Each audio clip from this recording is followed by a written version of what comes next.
Hello all, welcome to Justitia law academy. ఇవాళ actually మొన్న వచ్చిన నోటిఫికేషన్ ప్రకారం 26కి ఒరిజినల్గా రిలీజ్ చేయాల్సిన detailed notification Telangana law CET వాళ్ళు ఇవాళ రిలీజ్ చేశారు. So we'll see the details of that notification. అది ఇంపార్టెంట్ పాయింట్స్ వరకు ఏవేవి అవసరమో వాటి వరకు మనం చూద్దాం ఈ వీడియోలో. Will see those important points in this video. Okay, so first thing, so మొన్న స్కెడ్యూల్ ఇచ్చారు. So will just go through the schedule briefly. So first thing, issue of notification అన్నారు 26 జూలై, బట్ ఆ detailed notification it came today. So there was a delay. అది మరి వాళ్ళు ఎట్లా adjust చేస్తారో we have to see. Then మళ్ళీ this notification they said online registration అవన్నీ కూడా స్కాన్ కాపీసే మీరు అప్లోడ్ చేయాల్సి ఉంటుంది. ఆన్లైన్ రిజిస్ట్రేషన్కి స్కాన్డ్ కాపీస్ని వాళ్ళు చెక్ చేసి వెరిఫై చేస్తారు. వెరిఫై చేసి then they will allow you for going ahead for web options. Okay, so ఈ స్కాన్ కాపీస్కి ఎప్పుడు ఏమంటున్నారు, from 5th to 10th they will allow you to upload the scan documents. Whatever required documents are there, అవి మీరు 5th నుంచి 10th వరకు upload చేయొచ్చు. అవి ఏమేమి అప్లోడ్ చేయాలనేది we need to refer point D. And then so along with these things మనకేంటి కొన్ని స్పెషల్ కేటగిరీస్ ఉన్నాయి.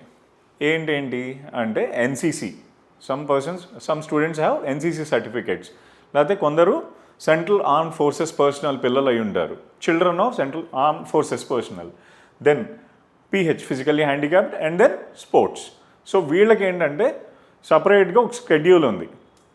ఆ స్కెడ్యూల్ ఏంటి, 6th to 9th వరకు ఉంది. మెయిన్లీ ఎన్సీసీ వాళ్ళకేమో 3YDC వాళ్ళకి 6th and 7th ఉంది. ఎన్సీసీ 5IDCలో ఎన్సీసీ సర్టిఫికేట్ హోల్డర్స్కి 7th ఉందండి verification.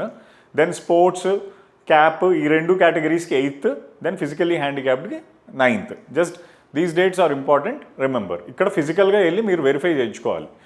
Then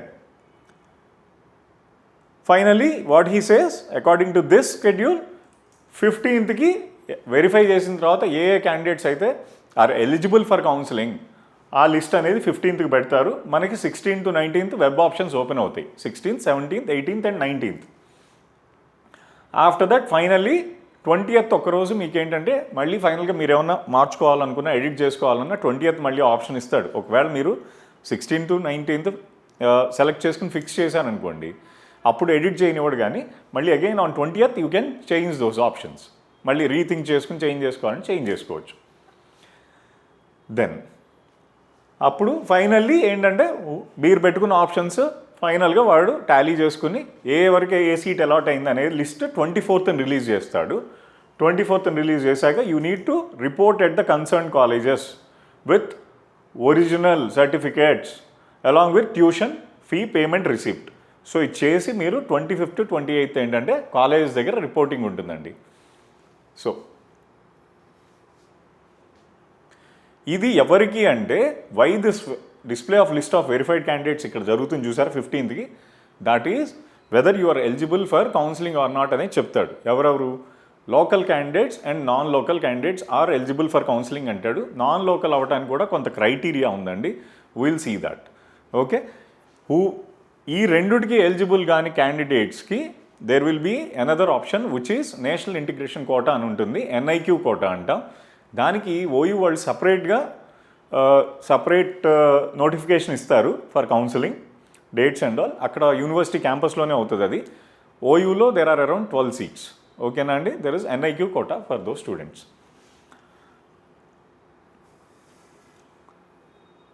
now some important points చూద్దాం. సో ఫీజు వచ్చేసి మీకు non refundable processing fee is 800 rupees అండి. In case of SC ST candidates it is 500 rupees. So online pay చేయాలి ఇది. దెన్ ఒకసారి ఫైనల్ లిస్ట్ వచ్చాక you need to pay the tuition fees and special fees అని ఉంటుంది. అది మీరు అప్పుడు పే చేయాల్సి ఉంటుంది before going to the colleges for physical verification.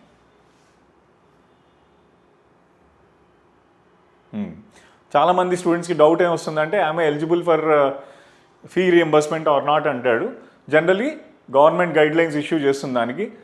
So he just said that point, but one thing he says is candidates who have already claimed fee reimbursement in their PG education are not eligible for fee reimbursement for pursuing law courses.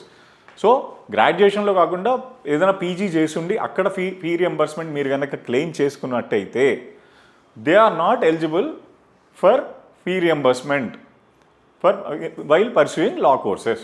Okay, right. So మీకు 2 సార్లు option ఉంటుంది అనుకుంటా, graduation and PG. If PG చేయలేదంటే yes, here you can. ఓకేనా? Then so కొన్ని options ఉన్నాయండి. This time we have first phase, second phase and there is also a final phase. So first phase, final phase, second phase, final phase గురించి కూడా కొన్ని important points ఇచ్చాడు. So suppose first ఫేజ్లో మీకు ఒక option వచ్చింది, then you wanted to go for second phase.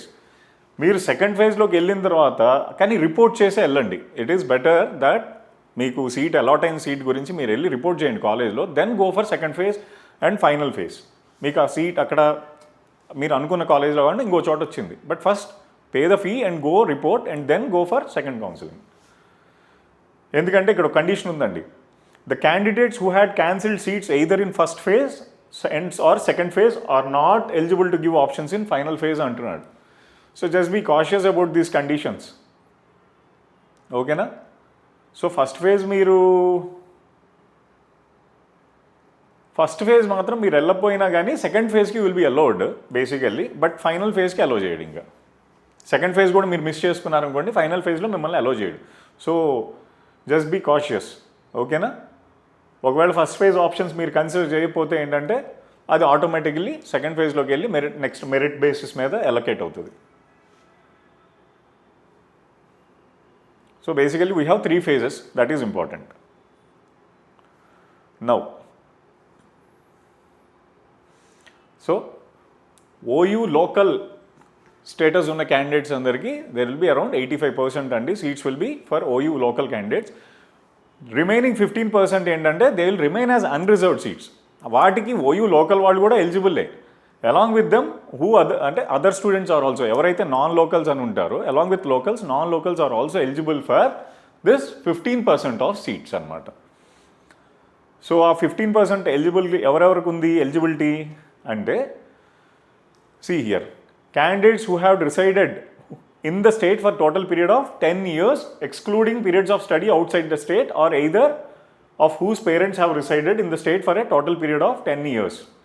So parents అన్న మిగతా అంటే ఎక్కడన్నా మధ్యలో వేరే స్టేట్లోకి వెళ్ళినా కానీ ఓవరాల్ 10 years రెసిడెన్సీని మీరు చూపించుకోగలగాలి ఇక్కడ.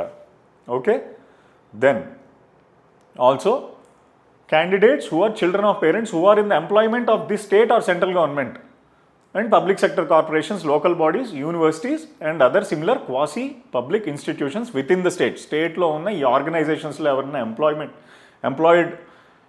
ఎంప్లాయీస్ ఉన్నారు కదా, వాళ్ళ చిల్డ్రన్ అనమాట. వాళ్ళ children are also eligible for this non local quota. Then along with the children, candidates who are spouses of those in the employment of the state or central government, public sector corporations, local bodies, universities and other education institutions recognized by government or university or other competent authority. So పిల్లలు or spouses అనమాట, వీళ్ళు eligible for non local category. Then now ఇదంతా కూడా మీరు application fill చేసేటప్పుడే చూసుంటారు. These conditions are available at that time itself. Who are eligible for writing law set or to pursue law అనేదంతా కూడా అప్పుడు ఉంది. So now will go to the dates. ఇందాక అనుకున్నాం కదా 3 years ఎల్ఎల్బి ఎన్సీసీ వాళ్ళు they can go on 2 dates అండి, 6th and 7th. 5 years వాళ్ళకి మాత్రం 7th ఉంది. Then children of armed forces పర్సనల్కి మాత్రం 8th ఉంది. స్పోర్ట్స్ వాళ్ళు కూడా 8th గుర్తుపెట్టుకోండి. అండ్ 9th వచ్చి ఫిజికల్లీ హ్యాండిక్యాప్డ్. వీళ్ళకి చిన్న కండిషన్స్ ఉన్నాయండి. సో ఏంటంటే మామూలుగా స్పెషల్ కేటగిరీస్ వెరిఫికేషన్ ఉంది కదా, వీళ్ళు phase 1లోనే మళ్ళీ వీళ్ళకి ఇంకో డేట్స్ వేరే phase 2లో కానీ phase 3 లేకపోతే ఫైనల్ ఫేజ్ ఉంది కదా, అందులో మళ్ళీ వీళ్ళని పిలవరండి. ఎవరైతే ఈ స్పెషల్ కేటగిరీస్ వాళ్ళు ఉంటారో వాళ్ళు you have to go on these dates only. phase 1లోనే వీళ్ళ కౌన్సిలింగ్ జరుగుతుంది. అండ్ ఆల్సో మీరు మళ్ళీ అప్లోడ్ కూడా చేయాల్సి ఉంటుంది. Whatever documents are needed you have to upload on the website as well. మామూలు రెగ్యులర్ కౌన్సిలింగ్ వాళ్ళు ఏవైతే డాక్యుమెంట్స్ అప్లోడ్ చేస్తారో అవి కూడా మీరు స్కాన్డ్ కాపీస్ అప్లోడ్ చేయాలి along with this physical verification. So ఇది అయింది కదా అని చెప్పి అది నెగ్లెక్ట్ చేయొద్దు. Then so they have to appear in person. ఏమేం క్యారీ చేయాలి? 10th certificate or equivalent, intermediate or equivalent and degree equivalent and special category అని ప్రూవ్ చేసుకునే సర్టిఫికేట్ ఉంటుంది కదా, అవి along with two sets of photo copies of certificates. So మీరు ఏవైతే ఈ ఫిజికల్గా కూడా వెరిఫికేషన్కి వెళ్ళినప్పుడు 10th, intermediate or equivalency are graduation, so what ever qualifying exam certificates ఏవైతే ఉన్నాయో వాటితో పాటు స్పెషల్ కేటగిరీకి సంబంధించిన సర్టిఫికేట్ కూడా క్యారీ చేసి అవన్నీ కూడా you have to carry 2 sets of photo copies అండి. వీటితో మీరు వెళ్ళి ప్రజెంట్ అవ్వాలి ఓయూలో. Then they will verify. అది ప్రాసెస్ అనమాట. Along with that you are also suppose to upload the scanned documents. మీరు మళ్ళీ అవి కూడా రెగ్యులర్ కౌన్సిలింగ్ వాళ్ళకి ఎట్లయితే అప్లోడ్ చేస్తారో అలానే మీరు కూడా మీ డాక్యుమెంట్స్ అన్నీ కూడా వెరిఫికేషన్కి మళ్ళీ స్కాన్ కాపీస్ కూడా అప్లోడ్ చేయాలి. Okay. Then so this is the most important section అనమాట. D, certificates to be uploaded at the time of registration and filling application form. చూద్దాం. ఫస్ట్ ఏంటి? మీ ర్యాంక్ కార్డ్. మీ rank card you are suppose to download it at the time, right? Results వచ్చినప్పుడు ఆ rank card. Then after that memorandum of marks of SSC or equivalent. Then memorandum of marks of intermediate or equivalent. ఇవన్నీ qualifying exams కదా, వాటి అన్ని related certificates మీరు upload చేయాలి. Now memorandum of marks in qualifying examination అంటే ఏంటి? ఒకళ్ళు 5 years వాళ్ళకి ఇంటర్మీడియట్, మరి 3 years వాళ్ళకి degree consolidated marks memo and also provisional or degree certificates of qualifying examination. So provisional certificate or OD అనమాట. ఇవి అప్లోడ్ చేయాల్సి ఉంటుంది. ఇక్కడ స్టూడెంట్స్కి డౌట్ ఉందండి. ఏంటంటే తెలంగాణలో ఓయూ కిందే మొన్న 6th sem రాశారు, ఓయూ కింద వేరే వేరే కాలేజెస్లో గ్రాడ్యుయేట్స్ ఉన్నారు, వాళ్ళకి ఇంకా రిజల్ట్సే రాలేదు. మరి how will they submit this provisional certificate? How can they? Marks memo కూడా ఎట్లా సబ్మిట్ చేయగలుగుతారు? సిమిలర్లీ ఇంటర్మీడియట్ స్టూడెంట్స్కి కూడా ఫైనల్ ఇది రాలేదు కదా, ఇంకా ఇంటర్మీడియట్ సర్టిఫికేట్ రాలేదు కదా బోర్డు నుంచి, మరి ఎట్లా సబ్మిట్ చేస్తారు? These things my request is you guys mail to Osmania. Mail అన్నా చేయండి, లేకపోతే కాల్ చేసన్నా ఒకసారి అడగండి, మా పరిస్థితి ఇది ఇట్లా ఉంది, so what we have to do అని. Then they will give you a solution. Every year ఏంటంటే జనరల్గా అవి వచ్చాక కౌన్సిలింగ్ అవుతుంది, బట్ దిస్ ఇయర్ ముందే అవుతుంది కాబట్టి ప్లీజ్ ఇది కన్ఫర్మ్ చేసుకోండి మీరు. అండ్ మోస్ట్ ఇంపార్టెంట్ పాయింట్ ఇక్కడ అండి, లాస్ట్ ఇయర్ వేరే ఉంది, ఈ ఇయర్ మార్చారు. Candidates who have pursued distance అని పెట్టారు లాస్ట్ ఇయర్, ఈ ఇయర్ మాత్రం ఇట్లా రాశారు చూడండి. Candidates who have pursued degree outside Telangana state are required to submit equivalence certificate from any of the universities in Telangana. So last year ఏమో అక్కడ distance అనే ఒక వర్డ్ వాడారు. సో మామూలుగా బయట డిగ్రీస్ వాళ్ళందరికీ కూడా ఈక్వలెన్సీ సర్టిఫికేట్ తీసుకోవాల్సిన అవసరం పడలేదు రికగ్నైజ్డ్ యూనివర్సిటీస్ నుంచి. బట్ దిస్ ఇయర్, ఈ ఇయర్ చూస్తే who have pursued degree outside Telangana state are required to submit equivalence. So ఓయూకి వెళ్ళి మీరు ఈక్వలెన్స్ సర్టిఫికేట్ తీసుకోవాల్సిన అవసరం ఉంది బయట నుంచి, ఈ స్టేట్ నుంచి కాకుండా బయట ఏ స్టేట్ నుంచి అయినా కానీ మీరు సో డిగ్రీ చేసినట్లయితే. ఓకే. దీని గురించి కూడా సపోజ్ లాస్ట్ ఇయర్ డిస్టెన్స్ ఉంది, ఇయర్ ఇది ఉంది కదా అని మీకు ఏమైనా డౌట్ ఉంటే అండి ప్లీజ్ వీటన్నిటికి కూడా మీరు కాంటాక్ట్ అవ్వాల్సింది ఎవరు? ఉస్మానియా. ఉస్మానియా వాళ్ళది మనకి టీజీ లా సెట్ వెబ్సైట్లో వాళ్ళ ఈమెయిల్ ఐడి ఉందండి, or else phone numbers are there. So please contact them. Then transfer certificate TC upload చేయాల్సి ఉంటుంది. Also study certificates from 5th class to graduation అన్నారు. See this is not possible for everyone. ఎప్పుడో చేసిన వాళ్ళ దగ్గర అన్ని study certificates ఉండకపోవచ్చు, but mostly they are considerate అండి, దీన్ని ఒకసారి కనుక్కోండి. So study certificates and then resident certificate. Resident certificate అనేది ఎవరికి అవసరం అనేది క్లియర్లీ ఇఫీసీ లోకల్స్కి అవసరం లేదండి. రెసిడెంట్ సర్టిఫికేట్ ఎవరికి అవసరం? Resident certificate for preceding 7 years of the qualifying examination, that is graduation, in respect of candidates who have private study without any institutionalised education. అంటే distance కానీ ఓపెన్ స్కూల్ చేసిన వాళ్ళు కానీ ఇట్లాంటి వాళ్ళకి వీళ్ళకి మాత్రం రెసిడెంట్ సర్టిఫికేట్ కావాలి 7 years. ఇఫ్ నాట్ ఇంకెవరికి అంటే నాన్ లోకల్ క్యాండిడేట్స్ అని ఇందాక చూసాం కదా, ఎవరెవరు నాన్ లోకల్ క్యాండిడేట్స్ అవుతారో they have to get the resident certificate. Candidates who have resided in the state for a total period of 10 years. ఓకేనా అండి, either of the parents. So from MRO, either of the parents in Telangana for 10 years in case of non-local candidates. Similarly,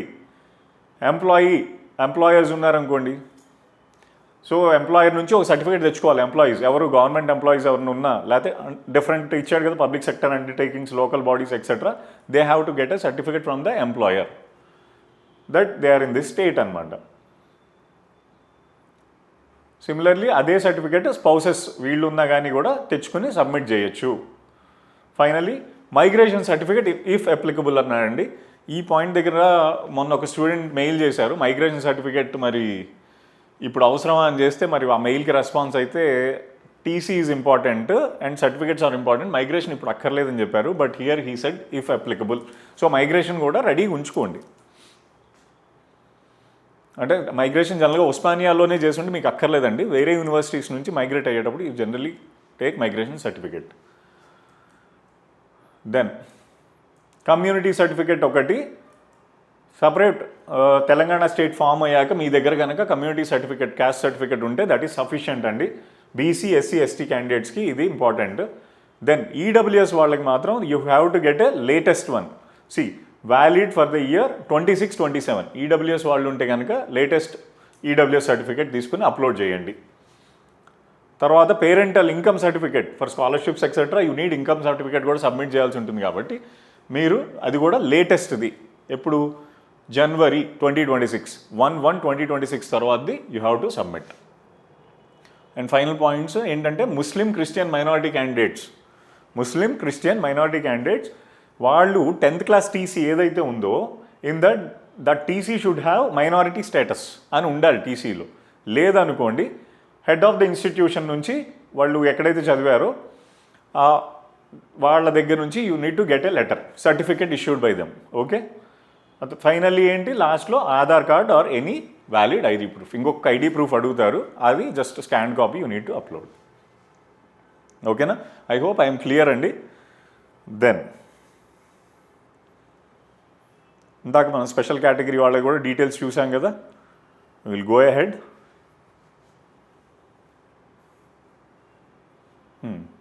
C web options related కూడా కొన్ని important points ఉన్నాయండి. Once they confirm that your eligible for counselling and web ఆప్షన్స్కి మీరు eligible అన్న తర్వాత మీకు ఒక web link open అవుతుంది. అది ఐ థింక్ 16th నుంచి 19th అని ఇచ్చాడు కదా డేట్స్, అప్పుడు ఓపెన్ అవుతుందండి. ఓపెన్ అయ్యాక you have to login and fill up your web options. కానీ దేన్ని యూజ్ చేయాలి అంటే you have to use only desktops or laptops. Mobile phones వాడద్దు. మొబైల్ ఫోన్స్లో ఆ ఆప్షన్స్ ఓపెన్ చేయడానికి కుదరదు అంటున్నాడు. ట్యాబ్స్ ఆర్ మొబైల్ ఫోన్స్లో use desktops or laptops. This is important. And then internet సెంటర్లో కనుక వెళ్ళి మీరు ఆప్షన్స్ పెట్టుకుంటే కనుక ప్రాపర్గా అంట లాగౌట్ చేయండి అని చెప్తున్నారు. బికాజ్ ఎందుకంటే చేంజ్ చేసే ఛాన్సెస్ ఉంటాయి కదా తర్వాత ఎవరిని మీరు వెళ్ళిపోగానే. So just to be cautious ఈ saying safety of candidates information. So yes, ఒక్కసారి ఏంటంటే మీరు మీ ప్రయారిటీ ఏవేంటి అనేది వరుసగా లిస్ట్ అవుట్ చేసుకుని కాలేజెస్ ఫిల్ చేసిన తర్వాత ఫ్రీజ్ చేస్తే ఆప్షన్స్ ఫ్రీజ్ అయిపోతాయి.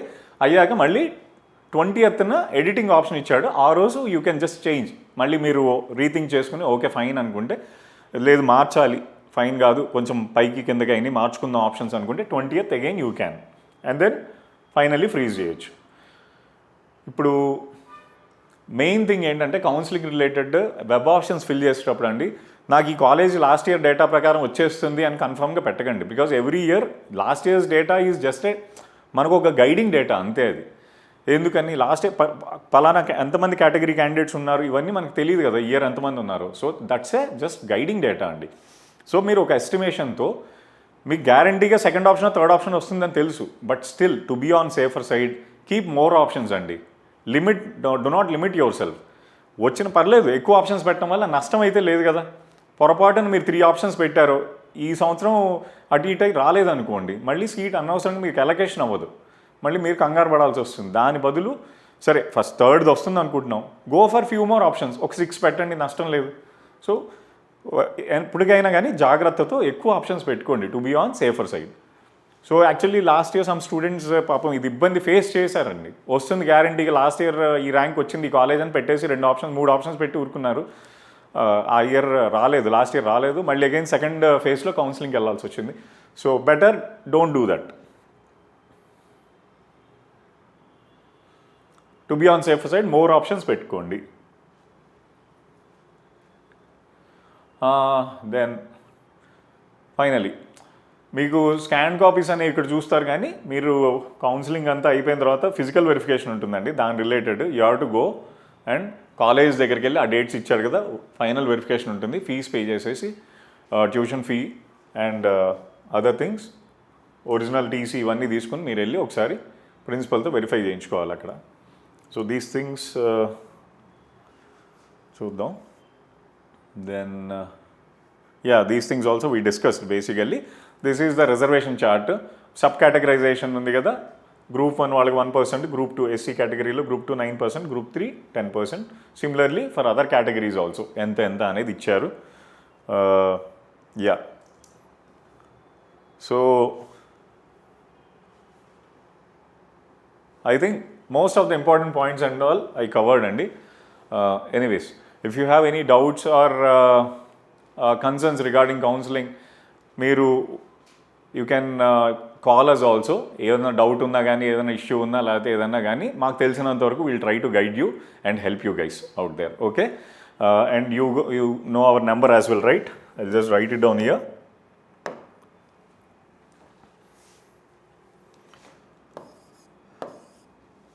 (906-370-5644). ఇది మా నెంబర్ అండి. మీకేమన్నా కన్సర్న్స్ కానీ, డౌట్స్ కానీ, ఫర్దర్ ఏదైనా ఇన్ఫర్మేషన్ కోసం if you have anything, you just call us. మాకు తెలిసినంత వరకు సాయశక్తిలో will try to guide you and help you out.